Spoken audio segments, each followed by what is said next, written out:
நரகத்தில் இருக்கிற எல்லார்கிட்டையும் சொர்க்கத்துக்கு ஒரு சாவி இருக்குன்னு சொன்னா அவங்க அதை கண்டுபிடிக்காமையா இருப்பாங்க. ஏன்னா அவங்களுக்கு சொர்க்கத்துக்கு போகணுன்ற ஆசை இல்லை, அந்த நரகத்திலேருந்து தப்பிக்கணுன்ற வெறியில.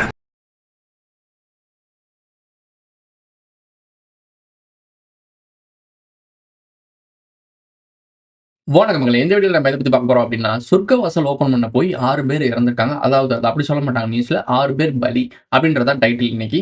வாங்க வீடியோக்குள்ள போலாம். அப்படி ஒரு சாவி ஒருத்தங்கிட்ட கிடைச்சா அவன் அந்த கதவை திறந்துட்டு போக மாட்டான், உடைச்சிட்டு போவான்.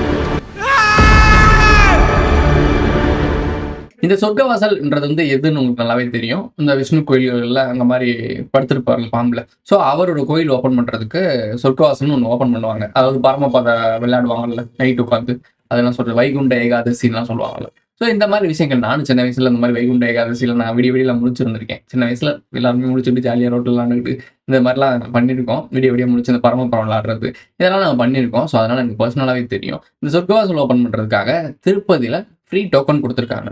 அதாவது டிக்கெட் கொடுத்துருக்காங்க.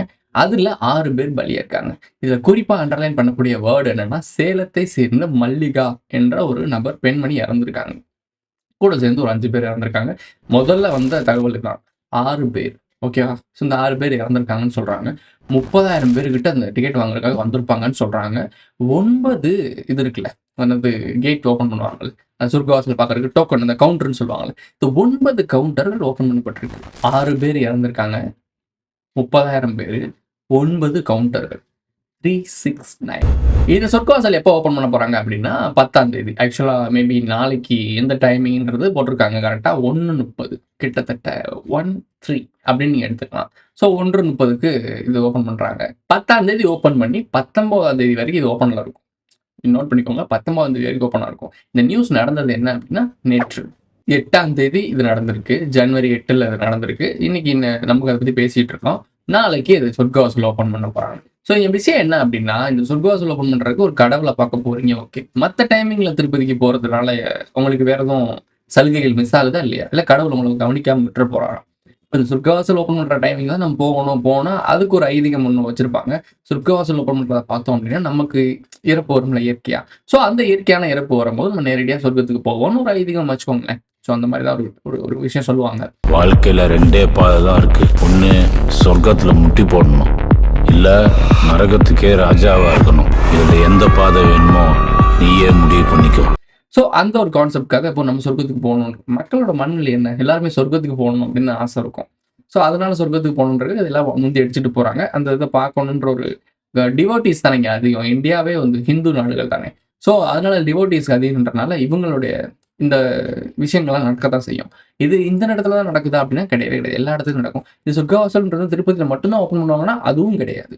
இவர் கோயில் எங்கெங்கெல்லாம் இருக்கோ எல்லா இடங்கள்லயும் இது நடக்கும். எங்க ஏரியா சைடு ஒரு ஒரு கொஞ்சம் தூரத்துக்கிட்ட ஒரு கோயில் இருக்கு. அந்த கோயில்லையுமே இது ஓப்பன் பண்ணுவாங்க. எங்க வீட்லயும் ஓடுவாங்க. கோயில்ல விளக்கெல்லாம் போட்டு இருப்பாங்க. ஒவ்வொரு நாளைக்கு போய் ஓகே சொல்லியிருக்கோம். அவங்களோட நம்ம ஒன்றும் பண்ண முடியாது. ஒரு சில விஷயம் சொல்ல தான் முடியும். கேட்கறதும் கேட்காது அவங்களோட விருப்பம். நம்மளும் இந்த மாதிரி கருத்துக்களை சொல்ல தான் முடியும். அவங்களோட விருப்பம் தான் எல்லாமே. ஓகே. இந்த மாதிரி சொர்க்கவாசல் எல்லா பெருமாள் கோயில்களும் ஓப்பன் பண்ணப்படும். எல்லா விஷ்ணு கோயில்களும் ஓப்பன் பண்ணப்படும். ஏன்னா நான் தெரிஞ்சு பெருமாள் கோயிலையும் இது ஓப்பன் பண்ணுவாங்க. பெருமாள் விஷ்ணு எல்லாமே ஒன்று தானே. திருப்பதி மட்டும்தான் நம்முடைய பெருமாள் இருக்காரா அப்படின்னா கிடையவே கிடையாது. எல்லா இடங்கள்லயும் பெருமாள் கோயில்கள் இருக்கதான் செய்யுது. சின்ன திருப்பதி, பெரிய திருப்பதி இந்த மாதிரி சொல்றாங்கல்ல, எல்லா இடத்துலயும் திருப்பதி இருக்கதான் செய்யறது. ஆனா திருப்பதிக்கு மட்டும் ஏன் இந்த தனி ஸ்பெஷலிஸ்ட் அப்படின்னா தனி ஒரு கவனம், தனி ஒரு ஈர்ப்பு இருக்கிறதுக்கான காரணம் என்னன்னா லட்டுன்னு சொல்லுவீங்க பல பேர். இந்த மூக்குத்தி அம்மன் படத்துல கூட சொல்லியிருப்பாங்க, ஒரு கோயிலுக்கு வரக்கூடியது பிரசாதம் ஒரு முக்கியமான காரணம்னு சொல்லுவாங்க. இதை நம்ம ஹானஸ்டா ஒத்துக்கித்தான் ஆகணும். பல இடங்கள்ல பிரசாதத்துக்காகவே போவாங்க. திருப்பதிக்கு போறதுக்கு முக்கால்வாசி பேர் கடவுள் போய் கும்பிட்டு எனக்கெல்லாம் ஒரு பிரச்சனை இருக்குப்பா, என் பிரச்சனையும் சேர்த்து வேண்டுப்பா அப்படிலாம் கேட்க மாட்டாங்க. பிரசாதம் வாங்கிட்டு வாப்பான்னு வாங்கி, பிரசாதம்னா மீன்ஸ் 90 கிடையாது, லட்டு. ஸோ இந்த லட்டை வாங்கிட்டு வந்து அனுப்புவாங்க. அப்போ அவங்களுடைய அந்த மைண்ட் செட் என்னன்னா திருப்பதிக்கு போனா லட்டு அந்த மாதிரி மைண்ட் செட்டுக்கு மாத்திட்டாங்க. ஸோ அந்த மாதிரி தான் இருக்கு எல்லாமே. அப்போ நீ கடவுளை கும்பிட போறியா, அங்க உன்னுடைய கோரிக்கையை வைக்க போறியான்னு கிடையாது. இங்க இன்னொரு விஷயம் ப்ரோ, திருப்பதி அப்போ போலாமா ப்ரோ? திருப்பதி போனாலும் திருப்பம்லாம் சொல்றாங்களே, அதெல்லாம் போலாமா ப்ரோனா கன்ஃபார்மா போகலாம். ஏன் அப்படி சொல்றேன் அப்படின்னா, நமக்கு ஆற்றல் எடுக்க தெரியல அப்படின்னா ஆற்றல் இருக்க இடத்துக்கு போகலாம். அப்ப திருப்பதி ஆற்றல் இருக்கா? சீரியஸ்லி இருக்கு. ஏன்னா அந்த கல்லுக்கு ஒரு அந்த இருக்க ஒரு ஸ்டாச்சு இருக்குல்ல, அந்த ஸ்டாச்சுக்கு ஒரு ஈர்ப்பு இருக்கு. ஏன்னா நான் போயிருக்கேன். ஒன் டைம் நான் போயிருக்கேன். கான்சியஸ் இருந்து நான் ஒன் டைம் போயிருக்கேன். எங்க அது அது ஒரு ஒரு மாதிரியான ஒரு ஈர்ப்பு இருக்கு அந்த கோயில்ல. அந்த கோயிலை சுத்தி சுத்தி வருவோம்ல, அங்க கல்வெட்ட நான் பார்த்துருக்கேன் சின்ன வயசுல போகும்போது. தமிழ்ல தான் எழுதி இருந்துச்சு. இப்போ அதெல்லாம் மூடிட்டாய்ங்க. மோல்டிங் பண்ணிட்டாங்க. So okay. கிட்டத்தட்ட முருகன் கோயில்ன்ற அளவுக்கு சொல்லுவாங்க. இந்த விஷயங்கள பத்திலாம் நம்ம அப்புறம் பேசலாம். பட் இப்போ இந்த வீடியோல வந்து இந்த 6 பேர் பலி ஆயிருக்காங்க. ஸோ இத பத்தி நம்ம பேசணும். சொர்க்கவாசல் ஓப்பன் பண்றதுக்கு முன்னாடி ஒரு விஷயம் நடக்குது அப்படின்றப்ப பேசி தான் ஆகணும். படம் ரிலீஸ் ஆகுறதுக்கு முன்னாடி இந்த மாரி விஷயங்கள்லாம் கேள்விப்பட்டிருப்பீங்க. ஒரு பாலிடிக்ஸ்ல ஒரு பெரிய மாநாடு நடத்துறதுக்கு முன்னாடி இந்த மாரி விஷயம் கேள்விப்பட்டிருப்பீங்க. அந்த வார்த்தைய அண்டர்லைன்ற வார்த்தை புரியும்னு நெனைக்கிறேன். ஸோ இது நடக்குது. இத நீங்க நோட் பண்ணி பார்த்தீங்கனாலே இன்டர்லிங்க்ன்னு ஒரு விஷயம் இருக்கு. இன்டர்லிங்க் பண்ணி பாருங்க. இது ப்ரோ மக்கள தான் ப்ரோ போய் முட்டி மோதிட்டு இருக்காங்க அப்படின்னா, இயற்கையா நடக்கிற மாரி காட்டப்படும். எந்த ஒரு விஷயமும் அவனா முன்னெடுத்து, அவனா செஞ்சு, அவனா சூழ்ச்சி பண்ணி பண்ணல. உன்ன வாலண்டியரா வந்து விழ வைக்கிறான். அதாவது ஃப்ரீ ஃப்ரீ அப்படின்ற மாரி வாலண்டியரா வந்து விழ வைக்கிறான். டோபமைன். மனிதர்கள் ஒரு ராட் ரேஸ்ல ஓடிட்டு இருக்கீங்க. அதாவது கேள்விப்பட்டிருப்பீங்கல்ல மேட்ரிக்ஸ் ராட் ரேஸ்ன்னு சொல்லி. அந்த மாரி ஒரு ராட் ரேஸ்ல ஓடிட்டு இருக்கீங்க. உங்க தலைக்கு மேல எதையாச்சும் ஒண்ணு தொங்க விட்டுருப்பான். அந்த தொங்க விடுறத நோக்கியே ஓடிட்டு இருப்பீங்க. அப்படி ஓடும்போது அவனுடைய காரியங்களும் ஈஸியா நடந்துகிட்டு இருக்கு. ஓகே மேட்டர விட்டு வெளிய போகலாம். ஸோ நான் திருப்பதி போயிருக்கேன். ஒரு அனுபவம் நல்லா இருந்துச்சு. எனக்கு என்ன ப்ளஸ்னா நைட் டைம் வேற டிராவல் மேல ஏறிட்டு இருந்தோம். அவங்களே ஒரு டிராவல்ஸ் மாரி வண்டிலாம் இருக்கும். அவங்க ஊர்ல அங்க டிக்கெட் எடுத்து தான் போனோம். அவங்க இதுல ஒரு இருக்கும். அதுல ஏறி போனேன். நல்லா இருந்துச்சு. ஒரு ஒரு பயணமே நல்லா இருந்துச்சு. இந்த ஒரு ஒரு மாரி இயற்கை சூழலான ஒரு இடம். சூப்பரான ஒரு மலைய சூப்பரா பராமரிச்சிருப்பாங்க. நல்லாருக்கும். அந்த கோயில் நான் ப்ரமோஷன் பண்ணல. அந்த கோயில் நீங்க போய் பாருங்களேன். ஏதாவது லைஃப்ல ஒரு டைம் போய் பார்த்துட்டு வந்துருங்க. பீஸ்ஃபுல்லா எல்லாம் கூட்டமா இருக்க டயத்துலலாம் போகாதீங்க. எல்லா டைமும் ஆற்றல் இருக்க தான் செய்யும். ஒரு குறிப்பிட்ட மாதங்கள்ல அந்த ஆற்றல் அதிகமா எடுக்க ஒரு சில நாட்கள் இருக்கு. அப்ப நீங்க போய் பார்ப்பீங்க. அததான் அடிச்சுட்டு முட்டி மோதிட்டு இருக்கீங்க. பட் ரியாலிட்டி நீங்க ஃபீல் பண்ணணும் அப்டின்னா, போய் அந்த கர்ப்பகிரகத்துல ஒரு சில செகண்ட்ஸ் இப்படின்றக்குள்ள தட்டி விட்டுருவாய்ங்க. ஓடு ஓடுன்னு தட்டி விட்டுருவாய்ங்க. நீ என்ன நெனச்சு வேண்ட போறியோ, அந்த இடத்துல வேண்ட கூட முடியாது.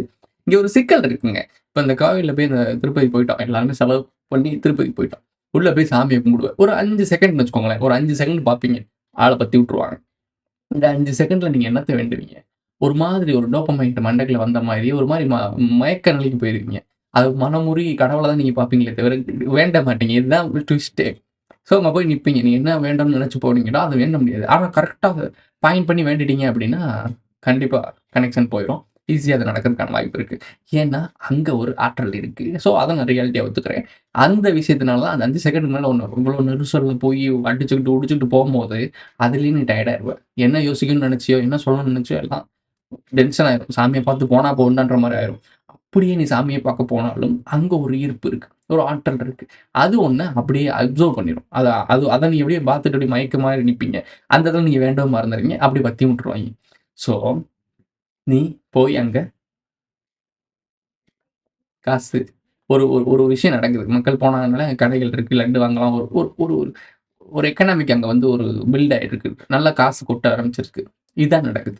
பட் உனக்கு என்ன நடக்குது? அப்படின்றது தான் சிக்கல் இங்க. நீங்க போனீங்கன்னா, உங்களுக்கு திருப்பதி போனா திருப்பம் இருக்கா? அப்படின்னா, நீங்க தெளிவான திருப்பதிக்கு போனீங்க அப்படின்னா திருப்பம் இருக்கும். அப்புறம் அது என்ன ப்ரோ தெளிவாக திருப்பதிக்கு போறது? நீங்க போனீங்கன்னா, அந்த அந்த 5, 3 செகண்ட்ஸ்ல வச்சிருக்காங்கல்ல, அந்த செகண்ட்ல உங்களுடைய கோரிக்கை சரியான கோரிக்கைய சரியான டைம்ல அ சென்ட் பண்ணிட்டீங்க அப்படின்னா, கண்டிப்பா உங்களுக்கு நடக்கும். ப்ரோ அப்ப திருப்பதி பெருமாள் வந்து இது பண்றாரா? அப்படின்னா அங்க இருக்க ஸ்டாச்சு பெருமாள்னு சொல்லப்பட்டிருக்கனால, நம்ம அத பெருமாள்னு சொல்றோம். இததான் நெறைய பேர் என்ட்ட கேட்டுட்டு இருக்காங்க. ப்ரோ முருகு ஆற்றல் இருக்குது. முருகு இப்படி பத்தி டீட்டெயில் கேட்கறாங்க.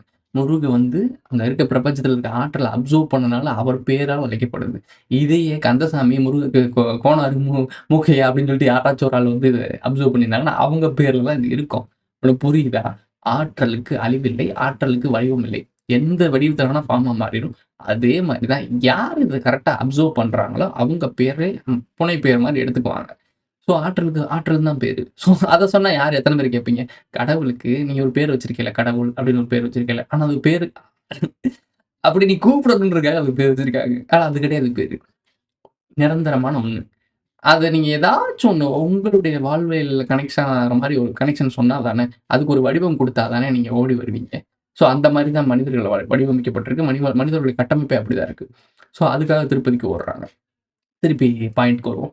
இந்த சொர்க்கவாசல் ஓப்பன் பண்றதுக்கு நீங்க ஏன் இப்படி முந்திக்கிட்டு போறீங்கன்னு தான் எனக்கு தெரியவே இல்ல. சீரியஸா நான் கேட்கிறேன். சொர்க்கவாசல் ஓப்பன் பண்றாங்க. ஓப்பன் பண்ணி 10ஆம் தேதியிலருந்து 19ஆம் தேதி வரைக்கும் ஓப்பன்ல தான் இருக்கும். இந்த டேட்ல எப்போ வேணா நீங்க போய்க்கலாம். தெரியுதா? எந்த டேட்ல 9 நாள்ல எப்போ வேணா போய்க்கலாம். பட் நீங்க அந்த ஃப்ரீ டிக்கெட்ட வாங்கணும்னு போய் மோதிக்கிட்டு போறதுனால, அந்த கடவுள் உங்கள வந்து வேகமா வந்து, "ஏய் ஃப்ரீ டிக்கெட் வாங்கிட்டு வரேன்டா, உங்க அம்மா நம்ம எடுத்துட்டு போயிருவோம்டா." காசு கட்டிட்டு நீ போய் கருவறையிலே போய் நின்னாலும், காசு கட்டாம நீ தூரமா நின்னாலும், கடவுள பொறுத்தவரைக்கும் மனுஷங்கன்னா மனுஷங்க தான். அவ்வளோதான். நீ உங்க வீட்ல இருந்தே நீ கரெக்ட்டா கடவுள வேண்டுனாலும், நீ அங்க போய் வேண்டுனாலுமே எல்லாமே ஒண்ணு தான். ஆனால் எப்படி வேண்டுற? என்ன மாரி மைண்ட் செட்ல இருக்க? இதான் மேட்டரு. மனிதர்களுடைய கனெக்ஷனே ஒரு சில இந்த பிரபஞ்சத்தோட கனெக்ஷன் கட் ஆயிருச்சு. அதான் இங்க சிக்கலே. அதனால தான் நீங்க ஏதோ ஒண்ணு தேடி ஓடிக்கிட்டே இருக்கீங்க. யாரோ நம்ம காப்பாத்துவாங்க, யாரோ நம்ம காப்பாத்துவாங்கன்னு யாரோ நம்பி ஓடிட்டு இருக்கீங்க. இங்க யாருமே உங்கள காப்பாத்த தேவையில்ல. உங்கள நீங்களே காப்பாத்திக்கலாம். ஏன்னா நீங்களே மீன் நீங்கள் தேடி போவது தான் நீங்கள். ஓகேவா? புரியுதா? இதுதான் ஏஆர்எம் படத்துல எக்ஸ்பிளைன் பண்ணியிருப்பாங்க. ஸ்டார்ட்டிங் பாயிண்ட்ட கவனிங்க அப்படின்னு சொன்னேன். அந்த ஆற்றல்ல இருந்து வந்த ஒரு சிதறப்பட்ட ஒரு துளிகள் தான் நாம. ஸோ நாமளே நம்மள தேடி போய் இப்ப எப்படின்னா, கண்ணாடிய பார்த்து உங்கள நீங்களே வணங்குற மாட்டேன். இதுவும் ஒரு சில குரூப் பண்ணிட்டு இருக்கு. ஸோ உன்னை நீயே வணங்குறது அப்படின்னு சொல்லுவாங்க.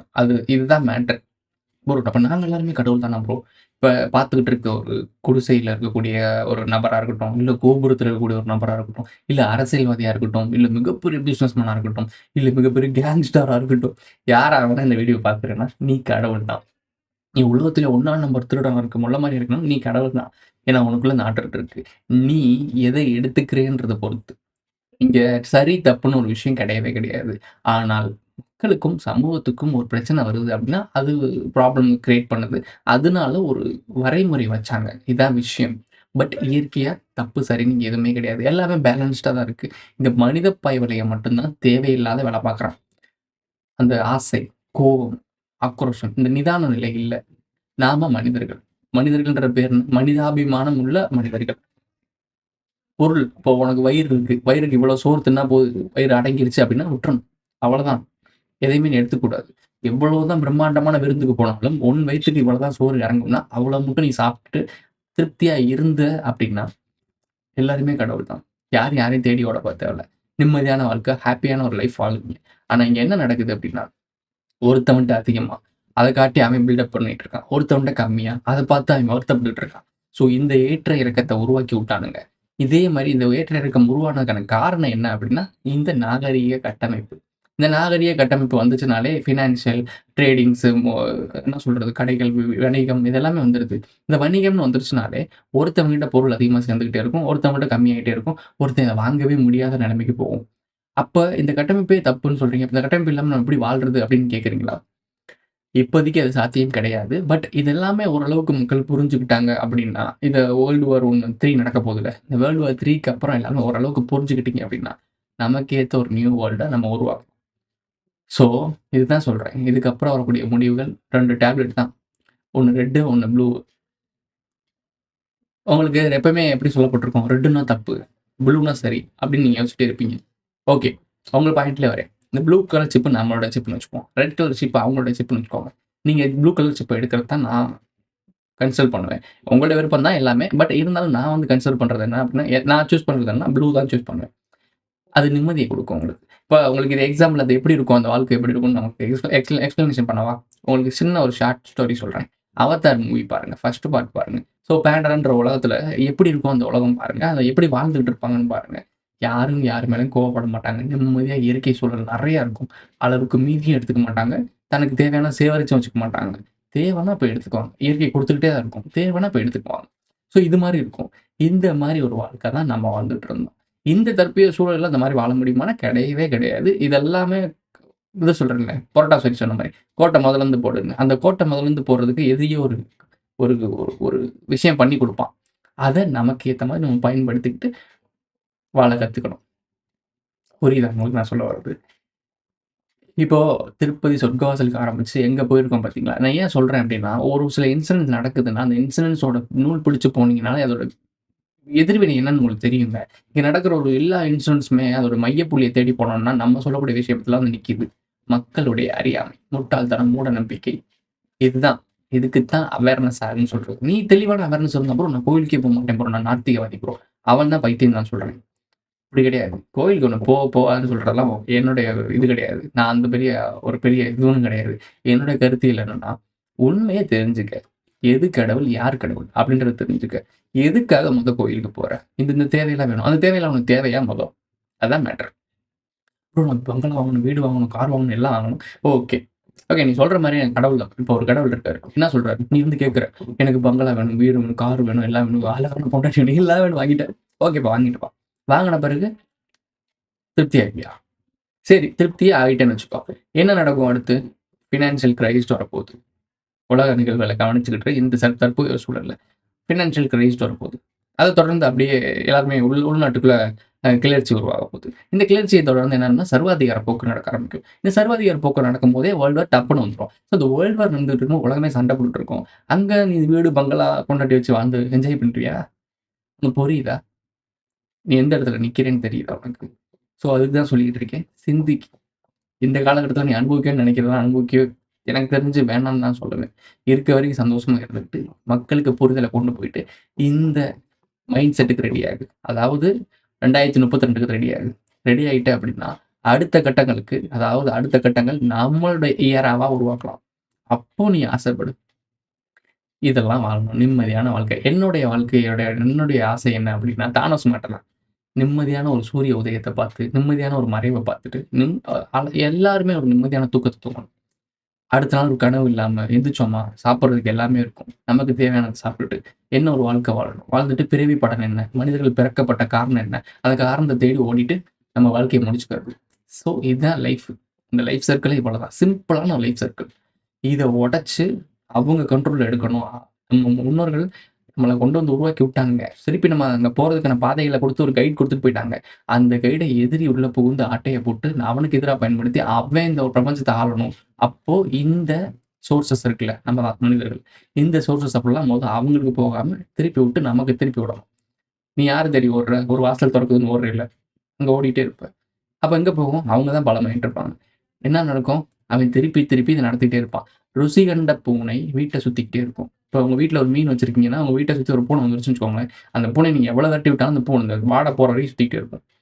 அவன் மனுஷன தின்னு மனுஷ ஆற்றல் எடுத்து ருசி கண்டுட்டான். விடமாட்டான். இவ்வளவுதான் விஷயம். இது ராணிய வச்சு மையப்படுத்தி நடத்துறாங்க. இது ராணி தான் தலைமை. இது ஏகப்பட்ட விஷயங்கள் எக்ஸ்பிளனேஷன் குடுத்துட்டோம். இன்னும் எவ்வளவோ இருக்கு. பழைய சேனல் சொல்லியிருக்கேன். 800 வீடியோ போட்டிருக்கேன். அந்த 800 வீடியோ பார்த்துமே உனக்கு புரியல அப்படின்னா, தயவு செய்து ஓகே மக்களே, இதோட இந்த வீடியோ முடிஞ்சிச்சு. உங்களுக்கு பிடிச்சிருந்தா லைக் பண்ணுங்க, கமெண்ட் பண்ணுங்க, சப்ஸ்கிரைப் பண்ணுங்க, மறக்காம லைக் அதில் போட்டு இந்த டிஃபரன்ஸ்லாம் ஷேர் பண்ணுங்க. உங்களுடைய கருத்து, அதாவது உங்களுக்கு நான் சொன்ன விஷயங்களோட புரிதல் இருக்கும்ல, அந்த புரிதலை கமெண்ட்டை சொல்லிட்டு போங்க. அடுத்த வீடியோல சந்திக்கலாம்.